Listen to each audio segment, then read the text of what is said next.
Bismillahirrahmanirrahim. Alhamdulillahirabbil alamin wassalatu wassalam ala asyrafil anbiya'i wal mursalin wa ala alihi wa sahbihi ajma'in. Subhanaka la ilma lana illa ma 'allamtana innaka antal alimul hakim. Rabbi shrah li sadri wa yassir li amri wahlul 'uqdatam min lisani yafqahu qawli. Amma ba'd. Alhamdulillah ala nikmatil Islam.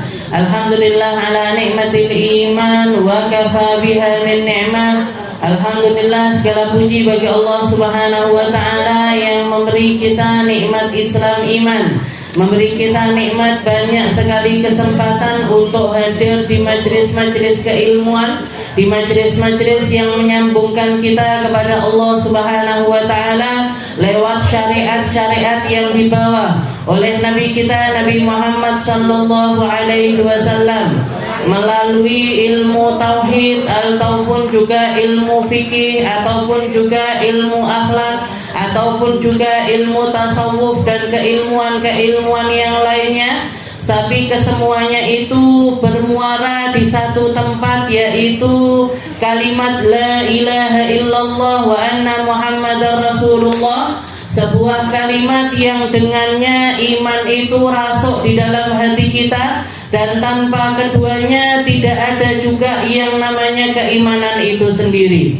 Orang ketika rasuk di dalam hatinya sebuah keimanan, dia akan tahu tujuan hidupnya mau kemana, diisi untuk apa, sehingga dia tidak akan terombang-ambing ke sana ke sini di tengah-tengah lautan keburukan yang mendominasi dunia. Manusia banyak terlena dengan harta, banyak terlena dengan kedudukan, banyak terlena dengan perkataan-perkataan yang tidak bermanfaat dan lain sebagainya. Tapi para ahli iman, orang-orang yang di dalam dirinya masuk keimanan yang mulia dari Allah Subhanahu wa ta'ala, mereka akan tahu ini yang patut saya ambil, ini yang gak perlu saya ambil. Saya harusnya melakukan hal yang semacam ini, dan saya seharusnya tidak melakukan hal yang semacam ini. Kita ambil contoh di dalam Al-Quran. Allah Subhanahu wa ta'ala menceritakan sebuah kisah yang bahkan dijuluki dengan ahsanul qasas, cerita terindah di dalam Al-Quran. Cerita perjuangan tentang Nabi Allah Yusuf yang bertubi-tubi mendapatkan cobaan dari Allah Subhanahu wa ta'ala. Di masa kecilnya beliau dibuli oleh saudara-saudaranya sendiri, yang sampai pada akhirnya difitnah ataupun juga dilemparkan fi ghayabatil jub, dimasukkan atau dilemparkan ke satu sumur. Dilepas pakaiannya, dilemparkan ke sumur. Setelah itu dari pakaian ini tadi dikasih darahnya hewan, dilaporkan kepada orang tuanya bahwasanya anakmu diterkam sama serigala. Jadi putramu yang namanya Yusuf yang paling kamu sayangi ini diterkam sama seekor serigala. Ini buktinya. Apa itu? Bajunya yang berlumuran darah. Pada saat itu dikatakan Nabi Allah Yakub langsung tahu kalau ini adalah damun kadzib. Makanya di dalam Al-Quran dikatakan faja'u bidamin kadzib. Mereka datang sambil membawa bukti darah, tapi Nabi Allah Yakub tahu ini adalah darah kebohongan. Kenapa kok tahu? Karena dilihat dari pakaiannya sendiri yang enggak ada koyakan sama sekali. Bahkan napa niki benih kancingnya itu dilepaskan satu persatu. Serigala mana yang ketika mau nerkam nyepoti kancingnya sih? Setelah itu berlumuran darah di mana-mana, tapi nggak ada koyakannya sama sekali. Makanya Nabi Allah Yakub langsung tahu ini adalah tipu daya dari saudara-saudaranya Yusuf atau anak-anaknya sendiri, putra-putranya sendiri. Makanya ada kalimat yang terkenal di antara para ulama. Katanya para ulama, kalau ingkun takadzuban, kalau kamu itu adalah seorang pembohong, falatansa, maka kamu nggak boleh lupa. Karena penyakitnya para pembohong ini lali. Penyakitnya para pembohong itu lupa. Ya kayak ini tadi, mereka berbohong bahwa pakaiannya Nabi Allah Yusuf dikiranya cukup dengan dilumurin darah aja bapaknya bakalan tahu. Sudah nggak bakat ngapusi ki nggak usah ngapusi, nggak bakat kan berarti. Ini pakaiannya dilepasin, cuman dikasih darah aja dikatakan itu adalah darahnya. Penyakitnya seorang pembohong itu lupa, lupa kalau begini, lupa kalau begini. Kalau kamu seorang pelupa, nggak usah ngapusi, pas. Kenapa? Karena pasti bakalan ketahuan apa yang kita dustakan tersebut. Jadi singkat cerita, Nabiullah Yusuf ini orang yang bertubi-tubi kena musibah atau kena ujian demi ujian sampai dan paling besarnya ujiannya Nabiullah Yusuf ada di dalam Zulaikha, seorang perempuan cantik, Imra'atul Aziz, istrinya petinggi negara di tempat tersebut, di negeri Mesir, yang jatuh cinta kepada Nabiullah Yusuf. Pada saat itu di awal Zulaikha ini orang yang sangat cantik jelita, cantik, punya kedudukan, punya harta, punya segalanya, menawarkan dirinya untuk melakukan perbuatan yang keji dengan Nabiullah Yusuf. Kenapa kok Zulaikha melakukan hal yang semacam itu? Karena tidak ada iman di dalam dirinya. Orang kalau nggak punya iman itu, orang kalau di dalam dirinya nggak punya iman, maka pikirannya itu cuman tentang dirinya di dunia.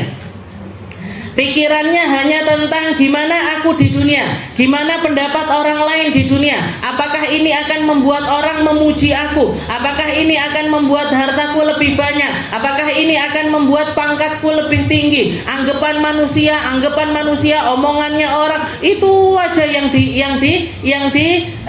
istilahnya yang dipikirkan. Makanya Zulaikha itu ketika apa yang dia inginkan dari Nabiullah Yusuf itu nggak tercapai, ketika ketahuan, istilahnya ketika buka pintu, Nabiullah Yusuf lari, pakaiannya disobek sama Zulaikha, terjadi istilahnya ketahuan lah, istrinya si istri ini ketahuan melakukan hal yang nggak seharusnya dengan seorang laki-laki. Maka perkataan Zulaikha waktu itu, kalau orang normal, kalau orang yang punya harga diri, istilahnya, wahai suamiku, silahkan kamu apakan dia, istilahnya mau kamu bunuh sekalipun nggak masalah. Tapi Zulaikha takut kalau Yusuf ini dibunuh, dia takut.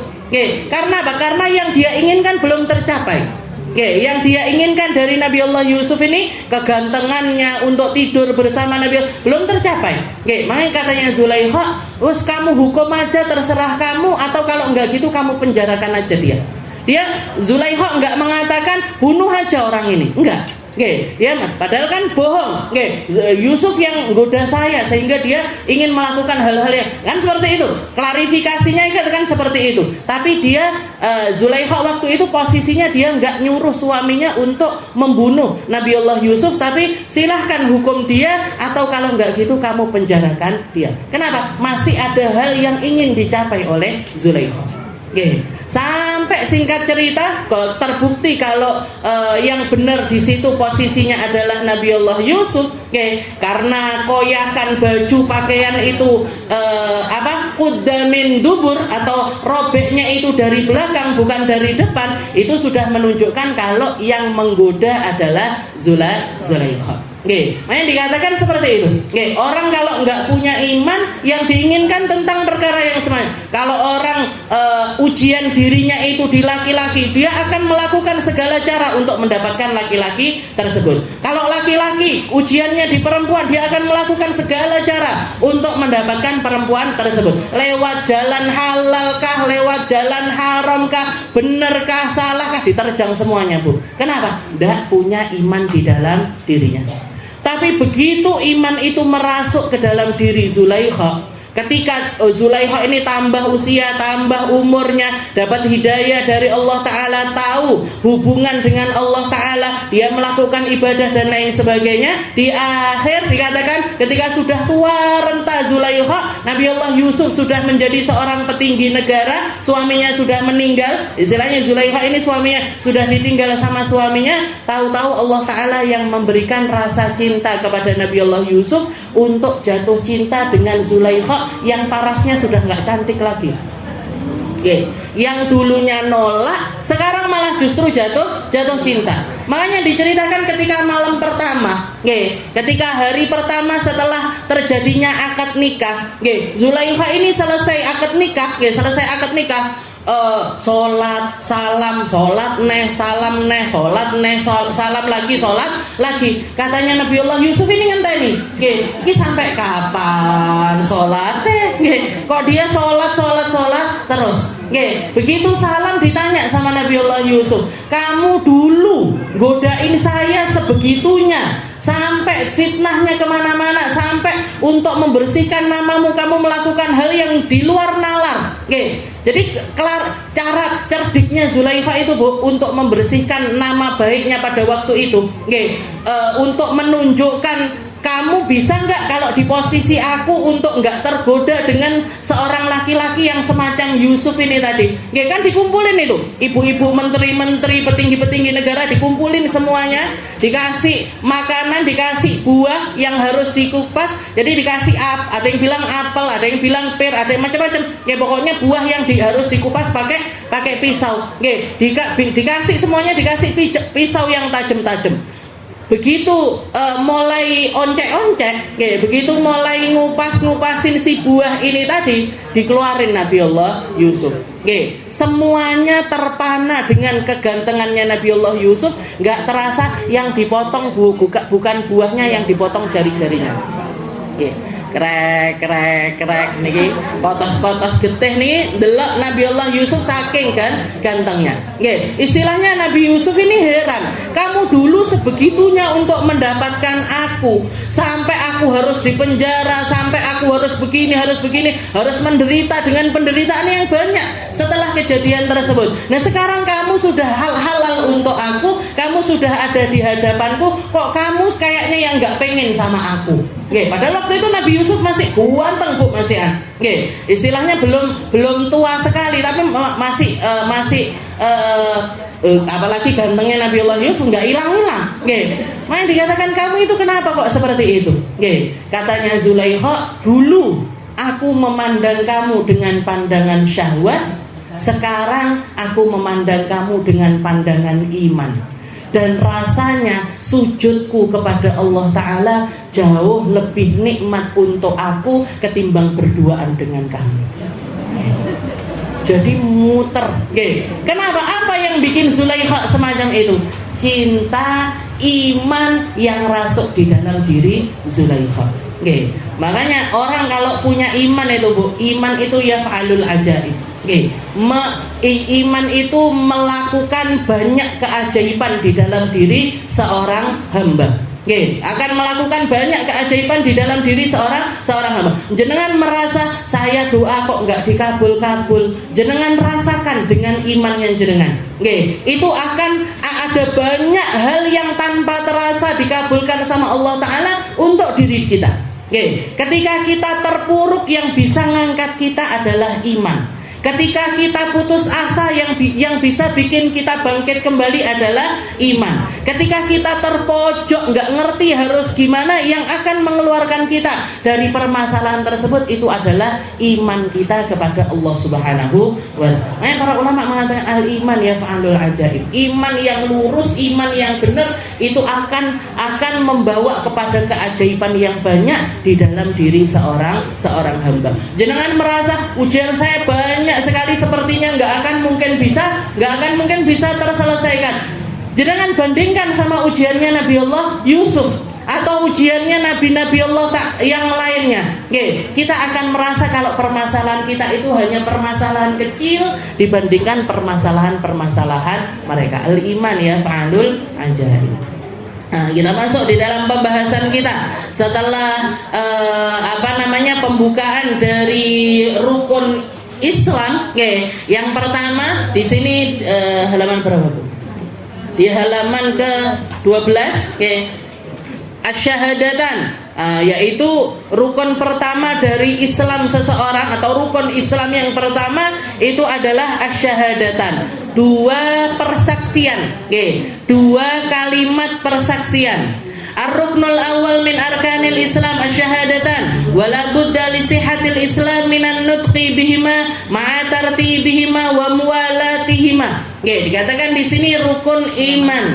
halaman 14. Oke, halaman 14. Jadi dua kalimat syahadat itu rukun pertama dari rukun Islam.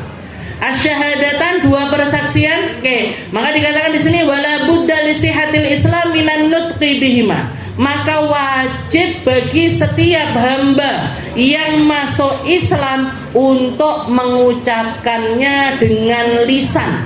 Oke, wajib untuk mengucapkannya dengan lisan. Sahibuz Zubat mengatakan wan nutqu bisyahadataini i'tubira li sihhatil imani mimman qadara. Oke, katanya Sahibuz Zubat, dua an-nutqu bisyahadatan, oke, mengucap dengan dua kalimat syahadat itu merupakan ibarat yang harus dilakukan lisihhatil iman, untuk mengesahkan keimanan seseorang. Mimman qadara, bagi orang yang mampu untuk berucap. Kalau orang yang gak mampu untuk berucap, atau misalkan dia punya masalah di lisannya sehingga nggak bisa ngomong, atau yang kita bilang dengan misalkan orang bisu, nggak bisa keluar suara sama sekali, maka gimana persaksiannya dia? Persaksiannya dia cukup dengan hati atau isyarat, nggak perlu pakai ucapan. Kenapa? Karena dia memang nggak mampu untuk berucap. Jadi orang yang wajib, kapan seseorang itu wajib mengucapkan dua kalimat syahadat? Ketika dia memulai permulaan hidupnya berganti dari tanpa iman menuju keimanan. Orang non muslim untuk masuk ke dalam agama Islam, dia wajib untuk mengucapkan dua kalimat syahadat dengan pengucapan yang lantang, dengan pengucapan yang didengar oleh para saksi yang ada di sekitarnya. Tapi kalau orang yang sudah punya orang tua muslim muslimah, saya nggak pernah ini Ustazah bersaksi asyhadu alla ilaha illallah wa anna muhammadar rasulullah disaksikan sama orang-orang, belum pernah ini di dalam kehidupannya. Nggak perlu, Bu. Kenapa? Karena orang tua kita sudah Islam. Orang yang bapak ibunya Islam, maka dia lahir otomatis langsung jadi orang Islam. Kapan ini kewajiban an-nutqu bisyahadatan? Kapan kita itu diwajibkan untuk mengucapkannya? Ketika berpindah dari tanpa iman ke iman. Yang dulunya bukan Islam untuk berubah menjadi Islam, maka dia wajib untuk mengucapkannya. Atau seseorang yang sudah Islam, habis itu keluar dari Islam, kalau mau kembali lagi ke Islam, maka harus mengucapkan dua kalimat syahadat. An-nutqu bisyahadatain u'tubira minan nutqi bihima ma'a tartibihima wa muwalatihima. Dan syaratnya pengucapan ini gimana? Syaratnya adalah tertib. Tertib itu maksudnya la ilaha illallah dulu baru Muhammadur Rasulullah. Kalau ada orang bersyahadat asyhadu anna Muhammadar Rasulullah, asyhadu an la ilaha illallah, diwalik. Muhammadnya dulu baru la ilaha illallah. Gimana hukum syahadatnya? Enggak sah. Jadi harus tertib. Setelah itu juga harus mualah. Mualah itu apa? Mualah itu dibaca secara langsung. Misalkan ada orang mau datang ke sini pengen mengucapkan dua kalimat syahadat, pengen masuk Islam. Setelah itu di majelis ini dia bilang asyhadu an la ilaha illallah. Selesai. Habis itu, loh, Muhammad Rasulullahnya mana? Muhammad Rasulullahnya saya cicil nanti di KUA misalnya. Saya cicil nanti habis majelis ini. Saya pengennya la ilaha illallahnya disaksikan sama ibu-ibu Khadijah, Muhammadur Rasulullahnya disaksikan sama bapak-bapak KUA. Gimana hukum syahadatnya? Enggak sah. Kenapa? Karena enggak dibaca secara langsung. Ma'a tartibihima wa muwalatihima wa ma'a fahmi ma'nahuma. Dan wajib ketika orang mengucapkan dua kalimat syahadat tersebut, wajib memahami makna dari dua kalimat tersebut. Kalau dia nggak paham apa yang dia baca, dia nggak ngerti apa yang dia baca, maka hukum syahadatnya ini juga tidak sah. Misalkan saya bikin sebuah pertunjukan, saya bikin sebuah drama, saya bikin sebuah teater. Oke, orang-orang semuanya saya undang. Ayo, silahkan datang. Ini saya bikin pertunjukan menarik ini. Oke, saya bikin pertunjukan menarik. Oke, setelah itu syaratnya untuk masuk, syaratnya untuk nonton harus mengucap asyhadu alla ilaha illallah wa anna muhammadar rasulullah. Oke, syarat masuknya itu harus mengucapkan 2 kalimat tersebut. Oke, nah ini gimana hukumnya? Misalkan ada orang non muslim ikut nonton, dia juga tujuannya dia pengen ngelihat drama ini tadi, pengen ngelihat film ini tadi, karena saking pengennya dia, maka di pintu masuk dia bilang asyhadu alla ilaha illallah wa anna muhammadar rasulullah tanpa paham maknanya, tanpa ngerti maknanya. Gimana? Sah enggak keislaman orang tersebut? Enggak sah. Kayak dulu saya pernah dengar zamannya Wali Songo, salah satu caranya Wali Songo untuk dakwah itu mereka pakai wayang, bikin pertunjukan wayang. Syaratnya yang boleh nonton wayang harus bersyahadat. Gimana ini? Sah apa enggak syahadatnya orang-orang yang datang nonton itu tadi? Kalau sebelum mereka bersyahadat ini dijelaskan, difahamkan, dingertikan, setelah itu mereka mengucapkannya dengan ketulusan hatinya untuk masuk ke dalam agama Islam, maka sahlah Islam mereka. Tapi kalau misalkan aku mek milih ndelok wayang tok, alah nggak popo, mek mengucapkan 2 kalimat syahadat. Ya kan ini enteng sekali, asyhadu alla ilaha illallah wa anna muhammadar rasulullah. Walaupun di sisi Allah Ta'ala mahal bu, la ilaha illallah aja ini sesuatu yang sangat mahal sekali di sisi Allah Ta'ala. Apalagi 2 kalimat persaksian lengkap semacam itu.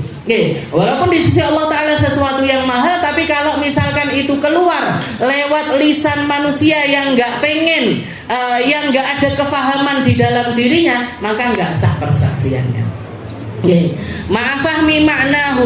Ma'afahmi ma'nahuma. Jadi syaratnya itu tadi. An-nutqu bisyahadatan, baca 2 kalimat syahadat, ma'atartibihima, wajib tertib di dalamnya, wa mualatihima, harus dibaca secara langsung, wa ma'afahmi ma'nahuma, juga harus paham tentang makna 2 kalimat syahadat. 2 kalimat syahadat ini kalau para ulama mengatakannya, huwa kalimatul ikhlas wa kalimatul khalas.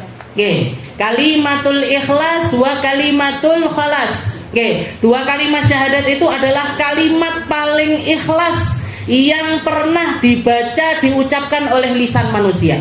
Kenapa? Karena 2 kalimat ini adalah 2 kalimat yang seluruh dunia menggugatnya sekalipun gak akan pernah bisa digoyangkan.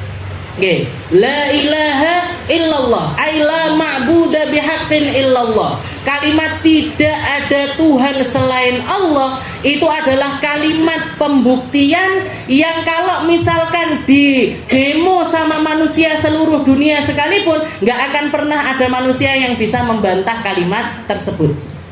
Gak bisa dibantah, gak bisa digoyah. Dan pakai nalar logika macam apapun kita akan selalu bisa membuktikan kebenaran dari kalimat la ilaha illallah. Tidak ada Tuhan selain Allah. Kenapa? Karena kalau dibalik ada Tuhan selain Allah, dunia ini nggak akan jadi semacam ini. Dunia ini nggak akan ada semacam ini. Dunia misalkan punya Tuhan 2, walaupun misalkan namanya Allah sama Allah. Dua-duanya Allah, tapi Tuhannya 2. Terus ndak karu-karuan donyane. Siji milik panas, siji milik adem. Bingung donyane. Satu pengen hujan, satu pengen panas. Bingung donyane. Satu pengen menakdirkan orang semacam ini, satu pengen menakdirkan orang semacam ini. Engkel-engkelan akhirnya, nggak mungkin. Tuhan kok lebih dari satu, nggak akan jadi Tuhan. Tuhan kok lebih dari satu, nggak akan jadi Tuhan. Tuhan kok gak punya sifat kamalat, gak punya sifat yang sempurna, ini juga bukan Tuhan. Dan satu-satunya Tuhan yang sempurna itu cuman Allah. Jangan lihat kalimat di dalam bahasa Arab, satu-satunya kalimat bahasa Arab yang nggak ada kalimat jamaknya itu cuman Allah. Semua kalimat yang lain itu ada duanya, ada tiganya, ada banyaknya. Saya kasih contoh misalkan ini tisu. Tisu ini bahasa Arabnya mindil. Kalau 2 tisu mindilan. Kalau tisu banyak manazil. Ini gelas. Ini gelas. Kalau 1 namanya kub. Kalau 2 kuban. Kalau 3 aqua. Apalagi? Ini namanya gorurah. Apa namanya? Botol. Gorurah, qorurah, 1 botol. Kalau 2 botol, qoruratan. Kalau lebih dari 2, qawarir. Qawarir min fiddah. Kalau jenengan baca di dalam Al-Qur'an, qawarir, botol-botol yang terbuat dari perak yang dipakai orang-orang minum min ainin yang dari mata air yang namanya zanjabil. Salsabila namanya salsabil, minumannya terbuat dari zanjabil, terbuat dari jahe. Jadi semuanya. Saya misalkan namanya Aminah. Nama saya Aminah. Kalau ada 2 orang namanya Aminah, Aminatan. Kalau 3 atau lebih, apa? Aminat. Banyak Aminah ya, banyak. Semua lafaz bahasa Arab itu seperti itu. Ada 1-nya, ada 2-nya, ada banyaknya. Satu-satunya kalimat yang nggak kenal jamak itu cuman kalimat Allah. Ilahun itu ada. Ilah itu apa artinya? Tuhan. Ilahun 1 Tuhan. Kalau 2 Tuhan, alihatan, 2 Tuhan. Kalau lebih daripada itu juga alihah. Kalau di dalam Al-Quran alihatan ukhra, ada Tuhan-Tuhan yang lainnya. Kenal ada jamaknya, ada lafaz jamaknya. Tapi kalau Allah nggak ada, Bu. Allah itu Allah ya cuman seperti itu aja. Lafdzul jalalah, nggak kenal jamak, nggak kenal tambahan, nggak kenal, nggak bisa dirubah pakai kalimat apapun. Makanya kebenarannya adalah kebenaran mutlak. Begitu juga dengan Muhammadur Rasulullah. Begitu juga dengan Muhammadur Rasulullah itu kalimat paling ikhlas ketika seseorang memiliki panutan Nabi Muhammad SAW, dia nggak akan pernah tersesat, nggak akan pernah kehilangan arah. Nggak akan pernah tersesat, nggak akan pernah kehilangan arah ketika pemimpinnya adalah Nabi Muhammad SAW. Makanya dikatakan oleh para ulama, kahiyya kalimatul khalas, kalimatul ikhlas. Wa kalimatul khalas. Kenapa kok dinamakan kalimatul khalas? Kalimatul khalas itu artinya kalimat yang akan membereskan keadaannya manusia dari kesengsaraan menuju kebahagiaan. Karena dengan kalimat tersebut jenengan akan terselamatkan dari banyak hal. Akan terselamatkan dunia, terselamatkan juga akhirat. Kalimat mana yang bisa membuat seseorang itu dapat kuncinya surga kalau bukan la ilaha illallah?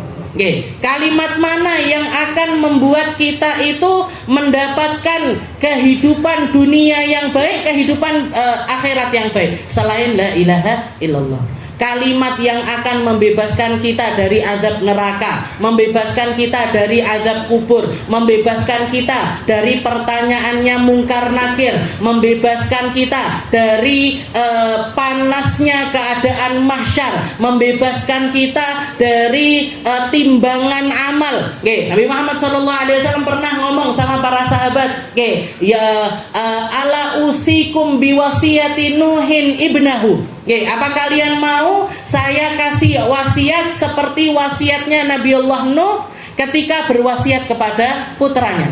Katanya para sahabat, bala ya Rasul. Baik ya Rasul, apa ya Rasul? Katanya Rasulullah, saya wasiatkan kepada kalian tentang 4 perkara. 2 perkara untuk dilakukan, 2 perkara untuk dihindari. 2 perkara yang aku anjurkan kepada kalimat adalah qaulu la ilaha illallah.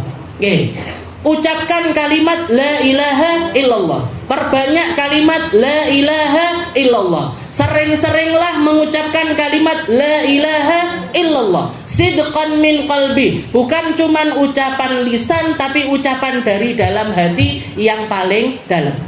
Kalau kalian ditunjukkan pahalanya satu kalimat la ilaha illallahmu itu, misalkan ditaruh di atas timbangan, ditaruh di atas timbangan yang kanan itu kalimat la ilaha illallahmu, setelah itu yang kiri diletakkan sama Allah Ta'ala langit, bumi beserta seluruh apa yang ada di dalamnya. Langit, bumi, semuanya yang ada di dalamnya ditaruh di timbangan yang lainnya. La rojahat alaihin. Katanya Nabi Muhammad, kalimat la ilaha illallah ini akan lebih berat ketimbang dunia dan juga seisinya. Kalau kamu tahu makna kalimat la ilaha illallah, itu kalimat la ilaha illallah muta'ah, ditaruh di atas timbangan. Setelah itu dunia dan seisinya ditaruh di timbangan yang lainnya, la rojahat alaihin. Kalimat ini akan menang dibandingkan dunia dan juga seisinya. Setelah itu Nabi Muhammad SAW juga mengatakan, setelah itu sering-seringlah ucapkan subhanallahil azim wa bihamdi. Subhanallahil azim wa bihamdi. Kalau zikiran pilihannya ada banyak pilihan untuk kita berzikir. Termasuk diantaranya adalah subhanallahil azim wa bihamdi. Subhanallahil azim wa bihamdi. Subhanallahil azim wa bihamdi. Dikatakan kalimat ini tuqta'u bihim arzaqukum. Rezeki kalian itu ditentukan sama Allah Ta'ala, dibagikan sama Allah Ta'ala sesuai porsi dari kalimat subhanallah tersebut. Setelah itu dua perkara yang diwasiatkan sama Nabi Allah Nuh. Sedangkan dua wasiat yang diwasiatkan untuk ditinggalkan adalah asyirku wal kibru. Syirik atau menyekutukan Allah Ta'ala, dan yang kedua adalah sifat sombong. Dua-duanya ini syirik sebenarnya. Dua-duanya ini menyekutukan Allah Ta'ala. Asyirku wal kibru. Wa makna syahadatu an la ilaha illallah, makna dari syahadat la ilaha illallah. Banyak hadisnya Nabi Muhammad tentang la ilaha illallah itu banyak sekali, Bu. Nabi Muhammad pernah mengatakan, yakhruj minan nar man qala la ilaha illallah wa in kana fi qalbihi mithqala sya'iratin. Mithqala sya'iratin minal khair. Katanya Nabi, akan keluar dari dalam neraka siapapun yang pernah mengucap la ilaha illallah meskipun kebaikan di dalam diri hamba tersebut hanya sebiji gandum. Wa yakhruj minan nar man qala la ilaha illallah wa in kana fi qalbihi mithqala burratin minal khair. Akan keluar dari dalam neraka siapapun yang mengucap la ilaha illallah walaupun di dalam dirinya ini cuman punya kebaikan semacam biji sawi. Tahu jenengan metani bijine sawi? Setelah itu Nabi Muhammad juga wa yakhruj minan nar man qala la ilaha illallah wa in kana fi qalbihi mithqala dzarratin minal khair. Jadi akan keluar dari neraka siapapun yang pernah mengucap la ilaha illallah meskipun kebaikan di dalam hatinya, di dalam dirinya hanya semacam biji zarrah.